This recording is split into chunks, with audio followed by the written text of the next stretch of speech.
जुड़ रहे हैं। पहले क्वेश्चन का आंसर दीजिए आप लोग, कब तक बाकी लोग जुड़ रहे हैं। यहाँ पर पूछा गया है निम्न में से कौन सा जंतु जो है कोशिका में मौजूद नहीं होता। इनमें से कौन सा जो है जंतु की जो कोशिका होती है, एनिमल जो सेल होती है, उसमें आपका मौजूद नहीं होगा। इन चारों में से कौन सी चीज़ है ऐसी, वो आपसे पूछी गई है। क्वेश्चन नंबर फर्स्ट आपके सामने है, क्या हो जाएगा आपका सही आंसर। पूछा गया आपसे निम्नलिखित में से कौन सा आपका एनिमल सेल्स में मौजूद नहीं होगा, not present in animal cells. तो राइट आंसर होगा हमारा सेल वॉल, यानी कि ऑप्शन डी जितनी भी लोग दे रहे हैं उनका यहाँ पर सही हो जाएगा। ठीक है, ऑप्शन डी आपका सही हो जाएगा, कोशिका भित्ति। तो कई सारे लोगों का आंसर यहाँ पर आ चुका है, जानकी गुप्ता एंड मेमराज जाट, आपका भी बिल्कुल सही हो जाएगा भाई। डी जितने भी लोग दे रहे हैं, लक्की जी आपका भी सही है। तो सेल वॉल इसका हमारा सही आंसर हो जाएगा। किस तरीके से, देखिए आपका एनिमल सेल जो होती है उसमें सेल वॉल यानी कोशिका भित्ति नहीं पाई जाती, ये सबसे बड़ा डिफरेंस होता है। जैसे हमारी ये रही सेल, तो उसके ऊपर जो कोशिका भित्ति होगी, सेल की जो वॉल होगी आपकी, वो हमारी कोशिका में मौजूद नहीं होगी, एनिमल में मौजूद नहीं होगी, जो कि आपका किस में होगी, प्लांट सेल में मौजूद होती है। इसके अलावा माइटोकॉन्ड्रिया है, राइबोसोम है, आपका साइटोप्लाज्म है, ये सारी चीज़ें मौजूद होती हैं दोनों में। नेक्स्ट क्वेश्चन आपके सामने है, आंसर देंगे सभी लोग। चलिए आंसर दीजिए। क्वेश्चन नंबर है आपका यहाँ पर 2, हिंदी इंग्लिश दोनों में रहेंगे। ठीक है, चलिए आंसर दीजिए। क्वेश्चन नंबर 2 आपके सामने है, क्या होगा सही आंसर। क्वेश्चन नंबर 2 में कहा गया मक्खन में कौन सा अम्ल मौजूद होता है, ये आपसे पूछा गया। विच acid is present in butter. पहले भी आपको बता चुका हूँ इसके बारे में मैं, तो आंसर दीजिए सभी लोग। मक्खन में कौन सा अम्ल मौजूद होता है, विच acid is present in butter, ये आपसे पूछा गया। 4 ऑप्शन आप लोगों के सामने है, आंसर दीजिए क्या होगा। चलिए सभी लोग आंसर देंगे इस क्वेश्चन का। क्वेश्चन नंबर 2 आप लोगों के सामने है। चलिए सिट्रिक एसिड वाले और आपके लैक्टिक अम्ल वाले बिल्कुल गलत हो जाएंगे यहाँ पर। तो देखिए याद रखना है आपको, पहले भी मैं इसको बता चुका हूँ, क्वेश्चन मैंने दोबारा ये जो डाला है यहाँ पर, ब्यूट्रिक अम्ल मौजूद होता है, याद रखना है। देखिए लैक्टिक अम्ल हमारा ध्यान क्यों जाता है, क्योंकि दूध से दही जमने की प्रक्रिया होती है, उसमें दही में आपका लैक्टिक अम्ल होता है। साइट्रिक अम्ल जो आपका है ज़्यादातर खट्टी चीज़ों में होता है, लेकिन यहाँ पर आपसे पूछा गया है मक्खन यानी कि बटर में कौन सा जो है एसिड होता है, तो ब्यूटरिक अम्ल आपका मौजूद होता है बटर में, यानी कि बी ऑप्शन सही हो जाएगा। इसे ब्यूटेनिक अम्ल के नाम से भी जाना जाता है। अगर इसके फॉर्मूले की अगर हम बात करें तो क्या होगा, C4H8O2। ठीक है, ये याद रखना है, C4H8O2, ये इसका फॉर्मूला हो जाएगा आपका ब्यूटरिक अम्ल का। तो याद रखना है आपकी बार आप सभी को। ठीक है, दूसरी या तीसरी बार मैं आपको ये बता रहा हूँ ब्यूटरिक अम्ल के बारे में, तो आप लोग अब अच्छे से याद रखेंगे आगे के लिए। चलिए क्वेश्चन नंबर 3 आपके सामने, आंसर दीजिए सभी लोग। एक बुक से रिलेटेड क्वेश्चन पूछा गया है, इंडिया ए वाउंडेड सिविलाइजेशन पुस्तक किसने लिखी, ये आपसे पूछा गया है। वो brought the book India a wounded civilization. 4 option आप लोगों के सामने दिए गए हैं, आंसर क्या होगा, आंसर दीजिए। क्वेश्चन नंबर है आपका 3, आंसर दीजिए क्या होगा। क्वेश्चन नंबर 3 में पूछा गया है India a wounded civilisation book के लेखक कौन है, तो सही आंसर हमारा यहाँ पर क्या हो जाएगा, V.S. नायपाल। ठीक है, पिक्चर में आप देख सकते हो ये है V.S. नायपाल, इनको नोबेल प्राइज भी मिल चुका है लिटरेचर के क्षेत्र में 2001 में। ठीक है, कब मिल चुका है इनको नोबेल प्राइज, आपका 2001 में। 2001 में नोबेल प्राइज मिल चुका है इनको, V.S. नायपाल को। पुस्तक आपको याद रखनी है, India a wounded civilisation. Next question आपके सामने, आंसर देना सभी को। क्वेश्चन नंबर है आपका 4। क्वेश्चन नंबर 4 में कहा गया भारत ने अपने किस पड़ोसी देश के साथ पंचशील समझौते पर हस्ताक्षर किए थे, ये आपसे पूछा गया है यहाँ पर। India sign Panchsheel agreement with which of its neighbouring country, कौन सा पड़ोसी देश है, ये पूछा गया आपसे क्वेश्चन नंबर 4 के अंदर। तो दीजिए सभी लोग आंसर क्या होगा इसका। तो राइट आंसर आपका चाइना हो जाएगा। जितने भी लोग चाइना दे रहे हैं उनका यहाँ पर सही हो जाएगा। चीन के साथ हुई थी और 1954 में इसमें हस्ताक्षर किए गए थे। ठीक है, तो ये इंपॉर्टेंट है काफ़ी। पंचशील आपको याद रखना है, पंचशील समझौता किस देश के साथ संबंधित है, भारत और चीन के साथ। ठीक है, याद रखना है आपको 5 प्रिंसिपल ऑफ पीसफुल को एक्सिस्टेंस। तो यहाँ पर हमारा राइट आंसर ऑप्शन बी हो जाएगा। 1954 में हस्ताक्षर इस पर होते हैं। क्वेश्चन नंबर 5 आप लोगों के सामने है, आंसर दीजिए। क्वेश्चन नंबर 5, क्वेश्चन नंबर 5 आपके सामने, और आंसर आप लोग इस तरीके से दीजिए। 5 का आंसर अगर आपको ए देना है तो उसके साथ ए लिखिए, जिससे मैं आपको बता सकूं किसका आंसर सही आ रहा है किसका नहीं। ठीक है, अब डायरेक्ट ए या बी देते हो तो समझ में नहीं आता कौन से क्वेश्चन का आप कह रहे हो। 5 का ए, 5 का बी, इस तरीके से आप आंसर दीजिए। क्वेश्चन नंबर 5 में कहा गया मध्य प्रदेश में जो है कौन सी ऐसी गुफाएं हैं, प्रागैतिहासिक गुफाएं चित्रों और भित्ति चित्रों का सबसे अच्छा उदाहरण है, यह आपसे पूछा गया। 4 ऑप्शन आप लोगों के सामने दिए गए हैं, दीजिए राइट आंसर क्या होगा। क्वेश्चन नंबर है आपका यहाँ पर 5। चलिए 5 का राइट आंसर हमारे यहाँ पर क्या हो जाएगा। देखिए यहाँ पर आपसे पूछा गया है इसके बारे में, तो प्राग ऐतिहासिक जो आपकी गुफाएं कौन सी हैं, भीमबेटका की हैं, ठीक है, कौन सी हैं, भीमबेटका की। तो राइट आंसर कौन सा होगा हमारे यहाँ पर, ऑप्शन सी बिल्कुल करेक्ट हो जाएगा। एक क्वेश्चन और बनता है, भीमबेटका की जो गुफाएं हैं इनको यूनेस्को की जो वर्ल्ड हेरिटेज साइट है उसमें कब शामिल किया गया, तो 2003 में किया गया। कब किया गया, 2003 में किया गया। कहाँ पर है ये, मध्य प्रदेश में है। इसके अलावा अगर हम बात करें अजंता एलोरा की गुफाएं आपकी महाराष्ट्र में, याद रखना है आपको कहाँ पर है, अजंता और एलोरा की दोनों ये महाराष्ट्र में आपको स्थित हैं, ठीक है। एलिफेंटा की गुफाएं पूछी जाती हैं कई बार, और वहाँ पर जो है सिटी के नेम दिए जाते हैं, तो याद रखना है आपको कहाँ पर है आपकी एलिफेंटा की गुफाएं, मुंबई आपको आंसर लगाना है। आगे बढ़ेंगे हम क्वेश्चन नंबर 6, वो भी महाराष्ट्र में हालांकि, लेकिन कई बार सिटी जो है पूछी जाती है एलिफेंटा की गुफाओं को लेकर, मुंबई से पास में ही है। क्वेश्चन नंबर 6 आप लोगों के सामने आंसर दीजिए, इसका क्या होगा। क्वेश्चन नंबर 6 है, विश्व सीमा शुल्क संगठन के एशिया प्रशांत क्षेत्र का उपाध्यक्ष यानी कि क्षेत्रीय प्रमुख जो है किसे बनाया गया है, ये आपसे पूछा गया है।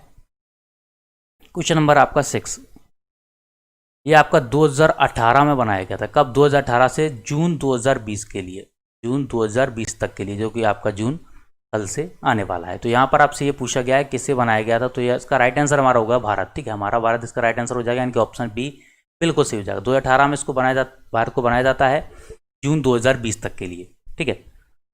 तो क्या हो जाएगा राइट आंसर हमारे यहाँ पर, ऑप्शन बी बिल्कुल सही हो जाएगा, जितने भी लोगों ने जो है बी दिया है। आगे बढ़ेंगे अब हम अगले क्वेश्चन की ओर। चलिए विशाल सिंह यादव 50 क्वेश्चन, चलिए ट्राई करेंगे, तब तक आंसर दीजिए आप लोग। क्वेश्चन नंबर 7 का पूछा जा रहा है आपसे, इंडिया यानी कि भारत के जो वर्तमान बल्लेबाजी कोच कौन है, भारतीय जो क्रिकेट टीम है आपकी उसके बैटिंग कोच कौन है, who is India's present batting coach, यानी वर्तमान में बैटिंग कोच जो है कौन है, ये पूछा गया है। आंसर दीजिए सभी लोग। क्वेश्चन नंबर 7 आप लोगों के सामने है। चलिए यहाँ पर आंसर आ रहा है, काफ़ी सारे लोगों का सही आ रहा है। देखिए लक्की मारवाई जी आपका बिल्कुल सही हो जाएगा, ए 7 का ए हमारा सही हो जाएगा। ऋतु प्रजापत, इसके अलावा काफ़ी सारे लोग आंसर दे रहे हैं सी। देखिए सी आंसर आपका गलत होगा, किस तरीके से, यहाँ पर आपसे ये नहीं कहा गया मुख्य कोच कौन है या कोच कौन है, बैटिंग कोच पूछे गए, तब आंसर होगा हमारा विक्रम राठौर, ठीक है। क्या आंसर हो जाएगा, विक्रम राठौर बैटिंग कोच हैं। मुख्य कोच पूछे जाएंगे तब आंसर होगा हमारा रवि शास्त्री, ठीक है। दोनों अलग अलग चीज़ें हैं, सभी कोच के बारे में डिस्कस कर लेते हैं हम यहाँ पर।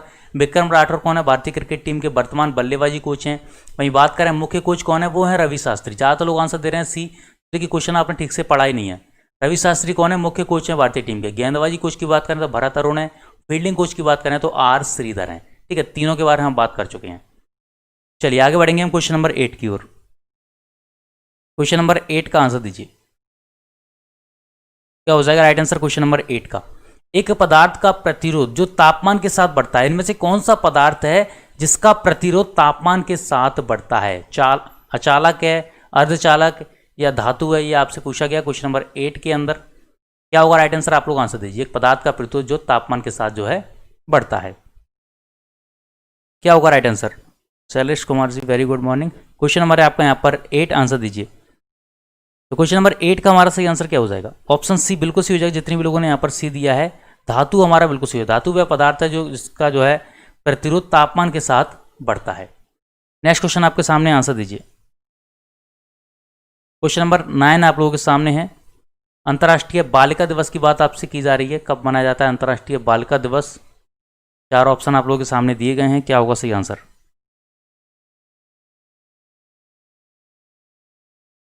चलिए क्वेश्चन नंबर आपका 9 है। इंग्लिश में आंसर वैसे कोई ज़्यादा ज़रूरत नहीं पड़ती, इंग्लिश में काफ़ी कम वर्ड हैं जिनकी ज़रूरत पड़ती होगी। चलिए क्वेश्चन नंबर 9, क्वेश्चन आपका इंग्लिश में भी है, हिंदी में भी है। क्या हो जाएगा राइट आंसर इसका हमारा 11 अक्टूबर बिल्कुल सही हो जाएगा। जितने भी लोग दे रहे हैं यहाँ पर, अंतर्राष्ट्रीय बालिका दिवस आपका जो है आप 11 अक्टूबर को मनाया जाता है, 11 अक्टूबर को, और 2012 से इसकी जो है शुरुआत हुई है। क्वेश्चन नंबर 10 आपके सामने है। ये पूछा गया यहाँ पर, हरियाणा राज्य का गठन किस वर्ष में किया गया था, ये आपसे पूछा गया है।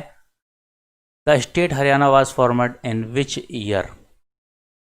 65, 67, 67, 66, 67, 68। 4 ऑप्शन आप लोगों के सामने दिए गए हैं, आंसर दीजिए सभी लोग। क्वेश्चन नंबर 10 आप लोगों के सामने है, क्या होगा सही आंसर। क्वेश्चन नंबर 10 का हमारा सही आंसर क्या हो जाएगा यहाँ पर, 1966, ठीक है। तो बी जितने भी लोग दे रहे हैं इसका उनका बिल्कुल सही हो जाएगा। याद रखना है इस तरह के क्वेश्चन बनते हैं एग्जाम में, 1 नवंबर 1966 को हरियाणा जो है राज्य बनता है आपका। बात करें इसके बारे में तो इसका गठन 1966 में हुआ था, 1 नवंबर 1966 को। पूर्व पंजाब के जो है पूर्व राज्य से भाषाई और सांस्कृतिक आधार पर अलग कर दिया गया था इसको। तो राइट आंसर हमारे यहाँ पर क्या हो जाएगा इसका, ऑप्शन बी। नेक्स्ट क्वेश्चन आपके सामने है, काफ़ी इंपॉर्टेंट क्वेश्चन है, पूछा गया आपसे गर्म पानी अभ्यारण्य कहाँ स्थित है। ये आपसे पूछा गया है, वेयर इज द गर्म पानी सेंचुरी लोकेटेड। अब 4 ऑप्शन आप लोगों के सामने दिए गए हैं। अगर राज्य की तरह ऑप्शन आते हैं आपके सामने तो होगा असम, छत्तीसगढ़, बिहार, कर्नाटक, और साथ में जिले भी अगर लिख दिए जाते हैं या स्थान लिख दिया था तो इस तरीके से आपके सामने ऑप्शन दिए जाएंगे। दीजिए आंसर क्या होगा क्वेश्चन नंबर 11 का। क्वेश्चन नंबर 11 आपके सामने है, राइट आंसर क्या होगा हमारा। चलिए, कई सारे लोग आंसर यहाँ पर सी दे रहे हैं और ऋतु जी आपका ए आया है तो बिल्कुल सी हो जाएगा, ठीक है।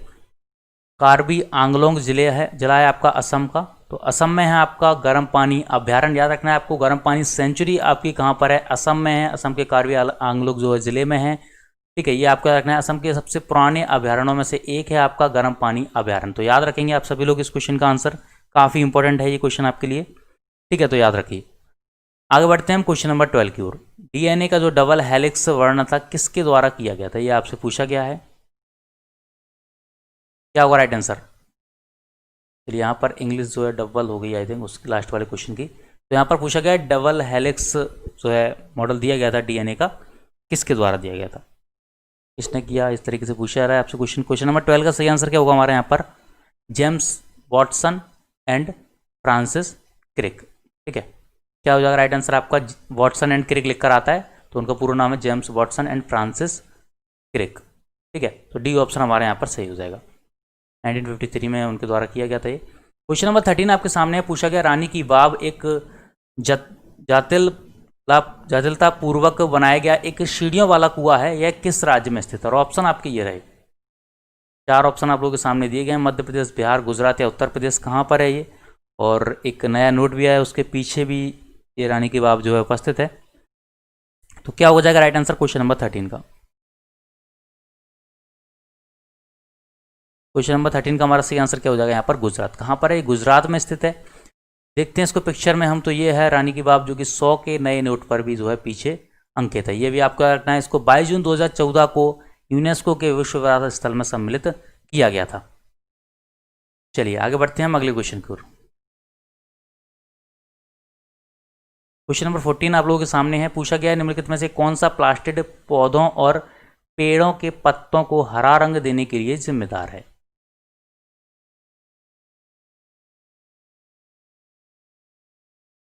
क्वेश्चन नंबर 14 आप लोगों के सामने है, 14 का सही आंसर क्या होगा।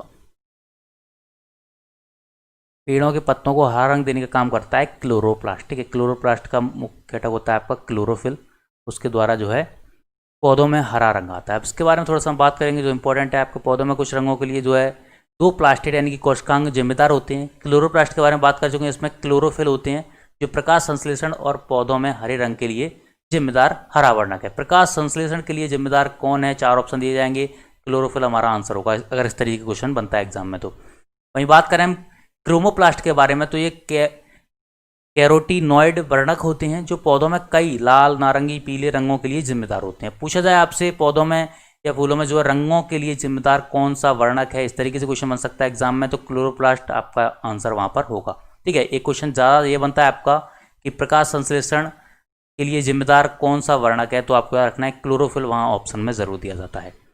चलिए आगे बढ़ेंगे क्वेश्चन नंबर 15 की ओर हम।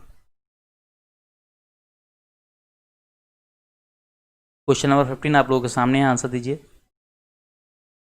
15 का सही आंसर क्या होगा। पूछा गया आपसे गुजरात में पहली बार जजिया कर किसने लागू किया था, ये पूछा गया क्वेश्चन नंबर 15 में आपसे।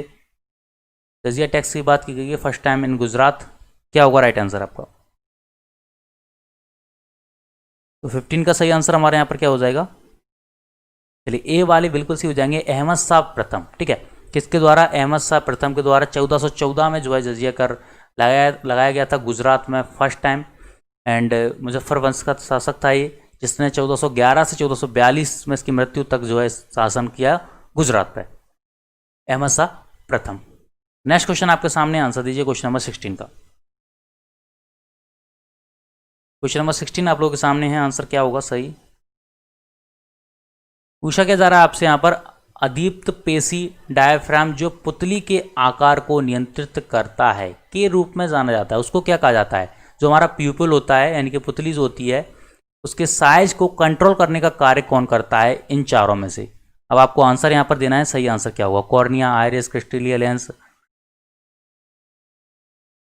चलिए तो आंसर यहाँ पर आ चुका है आप लोगों का सी। जितने भी लोग दे रहे हैं ना उनका यहाँ पर बिल्कुल सी हो जाएगा, यानी कि आइरिस। ठीक है, आइरिस ये कार्य करता है और कॉर्निया के ठीक जो है पीछे की संरचना है आपकी आइरिस, जो कि प्यूपिल यानी कि पुतली को नियंत्रित करने का कार्य यहाँ पर एक करता है आइरिस।